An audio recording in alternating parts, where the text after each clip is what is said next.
আমার বাসায় মিরপুরে। ফুটবল ভালোবাসো? জি, প্রতিদিন দেখো? দেখা হয় মাঝে মধ্যে, দেখা হয়। আজকে কোন দলকে সাপোর্ট করো? পোড়াদাহ। কেউ আছে পছন্দের খেলোয়াড় পোড়াদর? কিন্তু এলাকার টিম হিসাবে ভালোবাসো। জি, ফুটবল কি এখানে হলেই দেখতে আসো? এখানে দেখতে আসছি, আগেও আসছি, আজকেও আসলাম। আজকে তো প্রচুর দর্শক হয়েছে, তোমরাও দেখছো, কেমন লাগছে?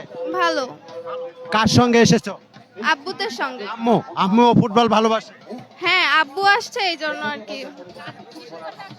ও বড় আব্বুর খেলা তো এই জন্য আসছে আর কি। পরিবারের সবাই কি ফুটবল ভালোবাসে? হ্যাঁ, কোনটা আম্মু তোমার? এটা আম্মু? মেয়ের সঙ্গে করে খেলা দেখতে এসছেন, প্রচুর দর্শক হয়েছে, প্রতিদিন আসেন? না, প্রতিদিন তো আসা হয় না। সময় সুযোগ করে চলে আসে, মন চাইলেও আসতে পারে? জি, সবাই ভালোবাসেন ফুটবল? মোটামুটি। আজকে কোন দলকে সাপোর্ট করছেন? আজকে ওইভাবে কোন দলকে সাপোর্ট করে বলছে, এখন দেখি। যে জিতবে তার আপনি, তাই সুবিধাবাদী? সুবিধাবাদী জিন্দাবাদ।